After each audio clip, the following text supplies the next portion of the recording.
They thought they could rewrite our family history with their lies, but they forgot one thing. I still had the receipts, and I was about to show the entire congregation exactly who they really were. My hands were shaking as I placed those binders at the back of the church, each one containing the evidence that would shatter my ex-in-law's carefully crafted lies. I hadn't slept the night before, torn between satisfaction at finally exposing their cruelty and fear of the backlash my daughters might face.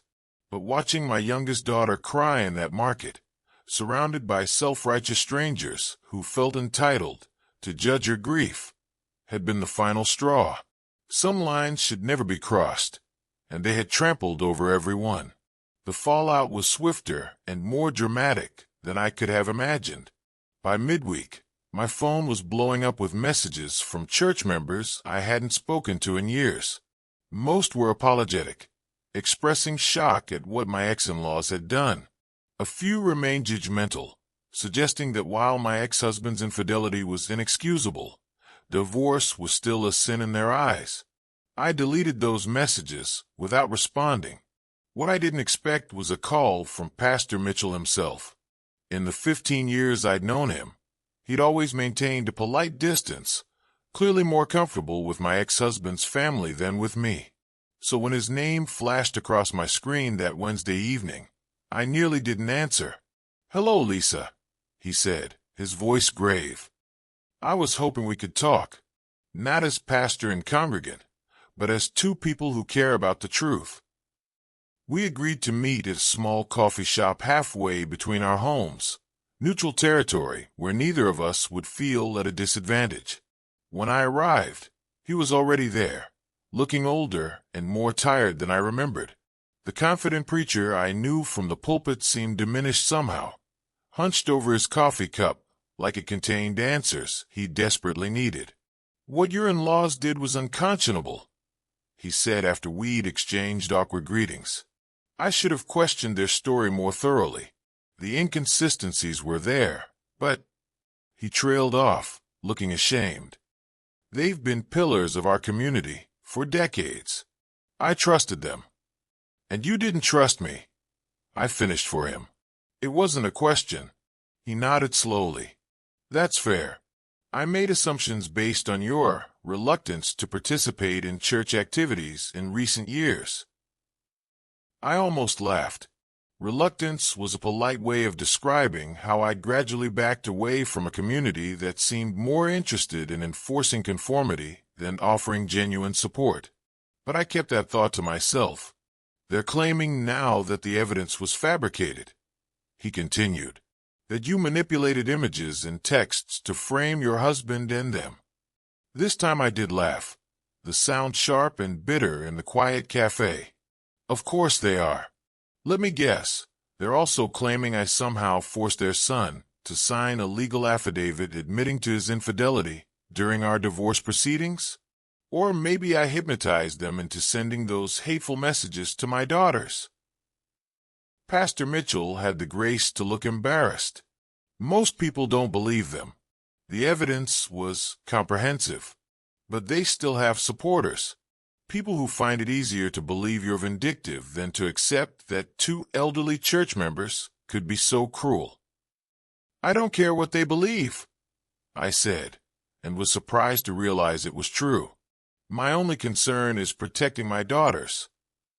That meeting marked a turning point, though I didn't realize it at the time. Pastor Mitchell asked if he could speak with my daughters, not to pressure them, he assured me, but to apologize and offer support. I told him I'd ask them, but their decision would be final. To my surprise, my oldest daughter, Emma, agreed to meet him. She'd always been more forgiving than me, a quality I admired even when it worried me. My youngest, Sophia, refused. She was still having nightmares about being cornered in the market. Emma reported back that the pastor seemed genuinely remorseful and had promised to address the matter publicly in church. He said gossip and harassment are forms of violence, she told me, and the church wouldn't tolerate it anymore. I was skeptical but appreciated his effort. What I didn't expect was the flood of messages from church members the following Sunday evening. Pastor Mitchell had indeed addressed the situation, condemning my in-laws' behavior and the women who had harassed Sophia. He'd also announced new rules against spreading unverified stories on the church's social media, with an emphasis on respecting family privacy during crises. My ex-in-laws, apparently, had stormed out midway through the sermon. That should have been the end of it, a satisfying conclusion to an ugly chapter we could all move past. But life rarely ties up neatly like that, especially when it involves family dynamics, grief, and betrayal. 3 days later, I received a formal letter from my in-laws' lawyer. They were suing me for defamation, claiming I had maliciously distributed false and damaging information with the intent to harm their reputation. They were seeking damages for emotional distress and the loss of their spiritual community. I laughed until I cried, then called my divorce attorney, who fortunately handled defamation cases as well. "They're desperate," she assured me. "Truth is an absolute defense against defamation. We have the original evidence, time-stamped and authenticated during your divorce proceedings. They don't have a case." She was right legally, but that didn't stop them from waging a war of attrition. Every week brought some new harassment, from frivolous legal motions to anonymous calls to my workplace questioning my professionalism. Someone even contacted Child Protective Services with concerns about my parenting, leading to a stressful home visit that found nothing because there was nothing to find. Through it all, my girls and I grew closer, united against the storm. We instituted No Drama Sundays, where we would disconnect from technology and spend the day doing something healing together. Hiking, baking, watching old movies, or just talking.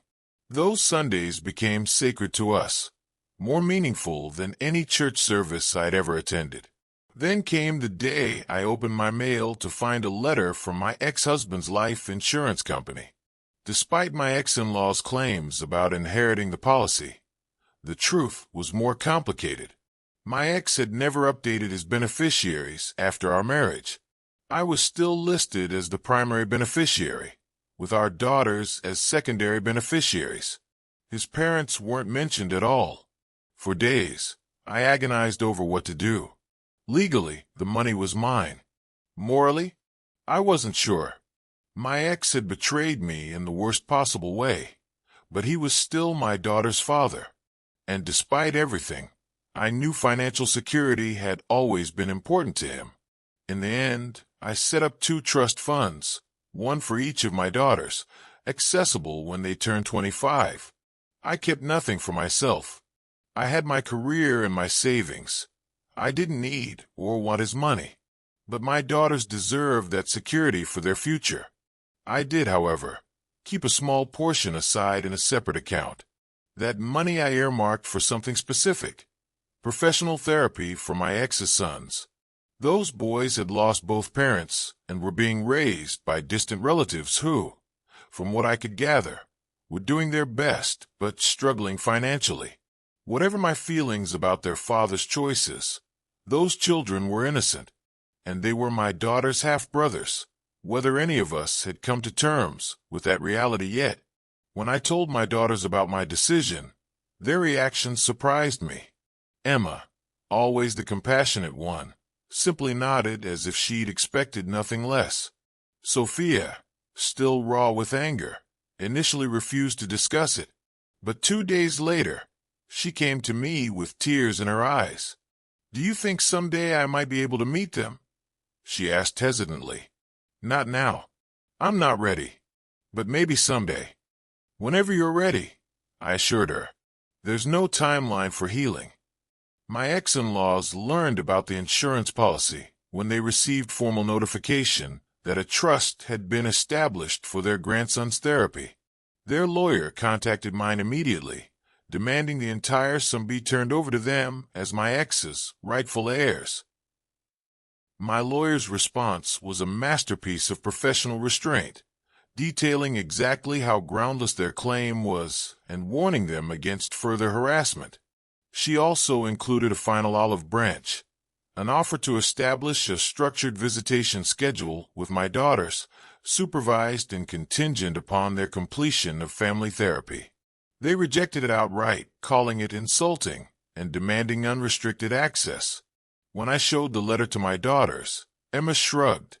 "They don't really want us," she said. "They want the idea of us. Perfect granddaughters who never question them and make them look good at church." Sophia was more blunt. "They called us bastards, Mom. They blamed us for Dad's death. I don't ever want to see them again." I respected their decisions, making it clear that the door remained open if they ever changed their minds. Children need to know they have choices, especially when adults have made them feel powerless. The lawsuit dragged on for months before finally being dismissed with prejudice. The judge, a no-nonsense woman in her 60s, saw through the case immediately and warned my ex-in-law's lawyer about bringing frivolous suits. They were ordered to pay my legal fees, which I suspected would further strain their finances. I didn't feel the satisfaction I had expected, just exhaustion and a lingering sadness for what might have been if my ex had made different choices. If his parents had been the loving grandparents my daughters deserved, instead of enablers of their son's worst behavior. Nearly a year after my revenge at the church, I received an unexpected visitor. My ex-mother-in-law stood on my porch, looking smaller and older than I remembered. Gone was the imperious woman who had dominated family gatherings. In her place stood someone diminished by grief and isolation. "May I come in?" she asked, her voice barely above a whisper. I hesitated, thinking of all the pain she had caused my daughters. "They're not home," I said, "and I won't allow you to see them without their consent." She nodded slowly. "I understand. I wanted to talk to you first anyway." Against my better judgment, I let her in, leading her to the kitchen where I could keep the island between us as a buffer. I didn't offer coffee or pleasantries. Some bridges are too thoroughly burned for social niceties. "Richard is in the hospital," she said, referring to my ex-father-in-law. "Heart attack. They're saying he might not." She trailed off, blinking rapidly. It made me think about things. About what kind of legacy we're leaving. About those boys. I waited, unwilling to make this easier for her. "You set up therapy for them," she continued, "after everything we did. Everything we said about you." She looked up, meeting my eyes for the first time. "Why?" "Because they're innocent children who lost both parents," I said simply. "And they're my daughter's brothers." She flinched at that last part, but didn't argue. "Progress, of a sort. We've never met them," she admitted. "Their mother's family wouldn't allow it. Said we'd already caused enough damage." She twisted her wedding ring, a nervous habit I remembered from family dinners years ago. I think they were right. I said nothing, waiting. "I wanted to hate you," she continued softly. "It was easier than admitting my son could do what he did. Easier than facing our part in it." She took a shuddering breath. "But I've lost everything. My son, my church, and now maybe my husband. And all I have left are these regrets." "What do you want from me?" I asked, keeping my voice level. "Nothing," she said. "Nothing I deserve, anyway. I wanted you to know that you were the better person. And I'm sorry. For all of it." She left soon after, leaving behind her contact information, in case the girls ever want to reach out. I didn't promise to pass it along. Some wounds are too deep for simple apologies to heal. But I kept it, tucked away for a future that might someday include reconciliation, however unlikely it seemed. 2 weeks later, I received word that my ex-father-in-law had passed away. I sent flowers, but didn't attend the funeral. Neither did my daughters, though Emma wrote a card expressing her condolences. Sophia was still not ready, and I respected that. The following month brought another surprise, a letter from the relative caring for my ex's sons. She had learned about the therapy fund and wanted to express her gratitude. She included a recent photo of the boys, bright-eyed toddlers with their father's smile, and an open invitation to be in touch if I or my daughters ever wanted to know them. I showed the letter to my girls that evening. Emma studied the photo intently. "They look happy," she said finally. Sophia was quiet for a long time. "I'm still mad at Dad," she said eventually, "but I'm not mad at them anymore." That night, I lay awake thinking about families, how they break and how they heal, about the ways grief can poison us if we let it, turning pain into bitterness and bitterness into cruelty, and about how choosing compassion doesn't mean forgetting the hurt, just refusing to pass it on. My ex-mother-in-law calls occasionally now.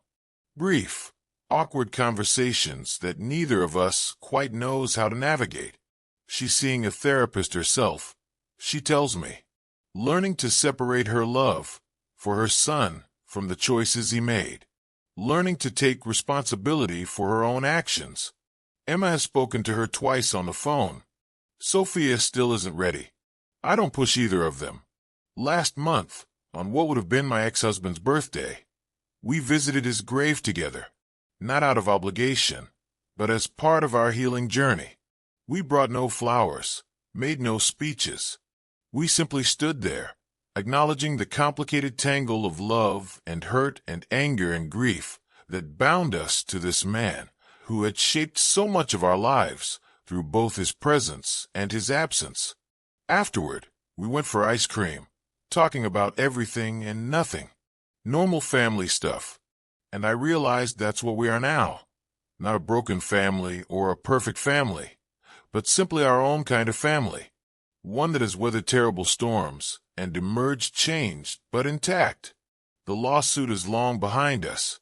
My ex-in-law's attempts to gain custody of my daughters failed spectacularly once the evidence of their harassment was presented in court. My oldest is looking at colleges now, excited about studying psychology. My youngest has joined a school newspaper, finding her voice through writing about issues that matter to her. And me, I'm finding my way too. I've made new friends, joined a book club, even started dating again recently. Slowly and cautiously, but with hope rather than fear. The revenge I took at the church that day gave me a moment of satisfaction, yes. But the real victory wasn't in exposing my ex-in-law's lies. It was in refusing to let their cruelty define us, in choosing to build something new from the wreckage they left behind. When people at work ask about my weekend plans, I no longer feel that stab of envy for their seemingly uncomplicated family lives. We all have our stories, our scars. Mine have taught me strength I never knew I possessed. Last Sunday, Emma asked if I'd consider going to a different church with her. Not the one where all this happened, but a small community congregation that emphasizes service and acceptance rather than judgment. I agreed to visit, making no promises beyond that. The service was simple. No grand declarations or rigid doctrine. Just people trying to find meaning and connection in a world that often feels chaotic and lonely. The pastor spoke about forgiveness, not as a gift we give others, but as a choice we make for ourselves. A way of setting down burdens too heavy to carry. I thought about those binders I'd made, the careful documentation of every betrayal and lie. How creating them had felt like reclaiming my power at the time. And how, paradoxically, the true power had come later, in the moment I realized I no longer needed them to validate my truth. My ex-mother-in-law called yesterday. She's moving to a smaller place, she said. The house she shared with my ex-father-in-law holds too many memories, too many ghosts. Before hanging up, she told me she's been writing letters to my daughters, not to send, necessarily, but to sort through her thoughts and feelings, to find the words that might someday bridge the chasm her actions created. I don't know if they'll ever want a relationship with me, she admitted, but I want to be worthy of one if they do. It was the first thing she'd said that gave me hope for her own healing. As for my daughters and their half-brothers, That story is still unfolding. Emma has exchanged emails with their guardian. Sophia has looked at more photos, but isn't ready for more. These things take time, and time is the one thing we now have in abundance. Time to heal. Time to grow.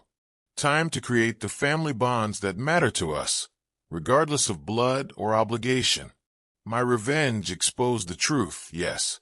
But the real victory came afterward, in the quiet moments of rebuilding, in learning that family isn't defined by perfect harmony or absence of conflict, but by the willingness to face hard truths together, to choose love over bitterness, even when that choice must be made again and again, day after difficult day.